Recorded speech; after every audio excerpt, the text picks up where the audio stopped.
Bismillahirrahmanirrahim. Assalamualaikum warahmatullahi wabarakatuh. Baiklah, perkenalkan nama saya Nur Fadilah Pratiwi dengan NIM 210201500003 akan menjelaskan tentang teori belajar konstruktivistik dan implikasinya dalam pembelajaran. Yang pertama itu pengertian belajar menurut pandangan konstruktivistik. Teori belajar konstruktivistik memahami belajar sebagai proses pembentukan pengetahuan oleh peserta didik itu sendiri. Pengetahuan ada di dalam diri seseorang yang sedang mengetahui. Dengan kata lain, karena pembentukan pengetahuan adalah peserta didik itu sendiri, peserta didik itu harus aktif selama kegiatan pembelajaran, aktif berpikir, menyusun konsep, dan memberi makna tentang hal-hal yang sedang dipelajari. Tetapi yang paling menentukan terwujudnya gejala belajar adalah niat belajar peserta didik itu sendiri. Selanjutnya adalah bahan teori belajar konstruktivistik, yaitu ada dua. Yang pertama, pendidikan, dan yang kedua, belajar. Pendidikan adalah usaha sadar dan terencana untuk mewujudkan suasana belajar dan proses pembelajaran agar peserta didik secara aktif mengembangkan potensi dirinya untuk memiliki kekuatan spiritual keagamaan, pengendalian diri, kepribadian, kecerdasan, akhlak mulia, serta keterampilan yang diperlukan dirinya, masyarakat, bangsa, dan negara menurut Undang-Undang Republik Indonesia Nomor 20 Tahun 2003 tentang Sistem Pendidikan Nasional. Yang kedua adalah belajar. Belajar adalah suatu proses usaha yang dilakukan individu untuk memperoleh suatu perubahan tingkah laku yang baru dan keseluruhan sebagai hasil pengalaman individu itu sendiri dalam interaksinya dengan lingkungannya, menurut Suyono dan Haryanto 2012. Adapun ciri-ciri belajar konstruktivisme yang dikemukakan oleh Driver dan Oldan. Ada 5, yaitu orientasi, elitasi, restrukturisasi ide, penggunaan ide baru dalam setiap situasi, dan review. Yang pertama itu orientasi. Peserta didik diberikan kesempatan untuk mengembangkan motivasi dalam mempelajari suatu topik dengan memberi kesempatan melakukan observasi. Yang kedua, elitasi.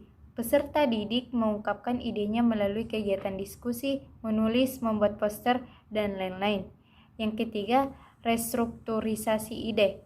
Peserta didik melakukan klarifikasi ide dengan ide orang lain, membangun dan mengevaluasi ide baru.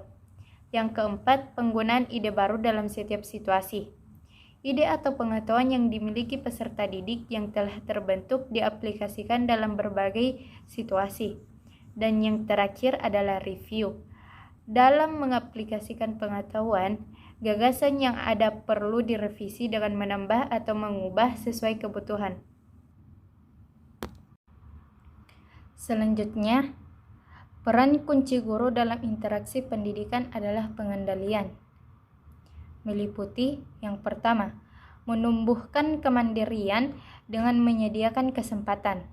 Yang kedua, menumbuhkan kemampuan mengambil keputusan dan bertindak. Dan yang terakhir, menyediakan sistem dukungan yang memberikan kemudahan belajar.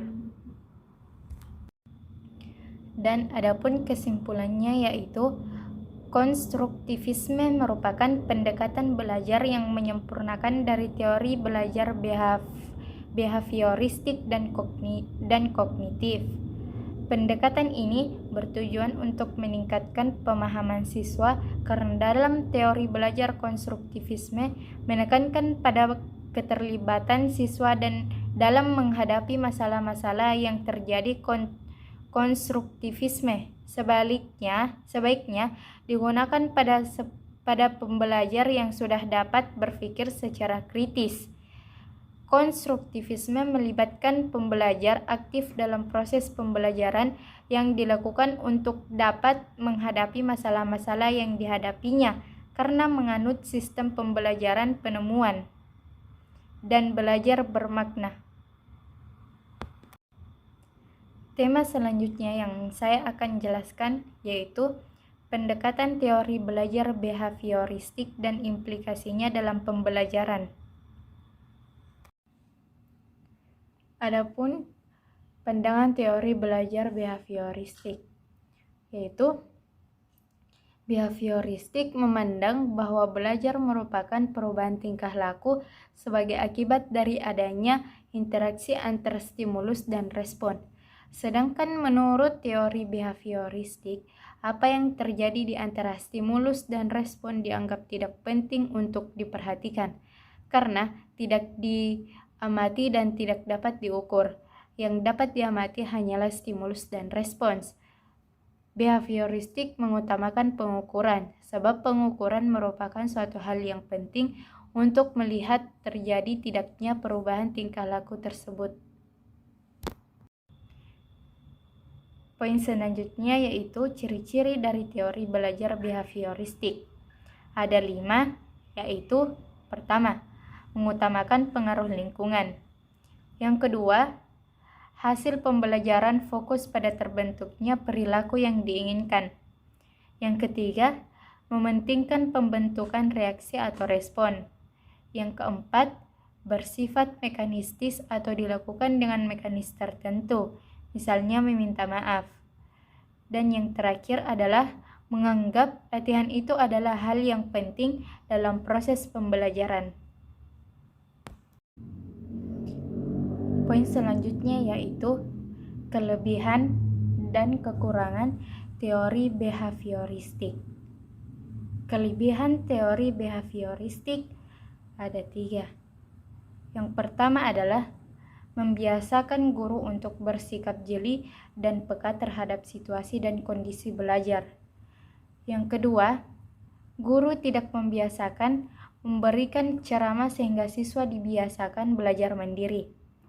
Yang ketiga, melalui pengulangan dan pelatihan yang berkesinambungan dapat mengoptimalkan bakat dan kecerdasan siswa yang sudah terbentuk sebelumnya.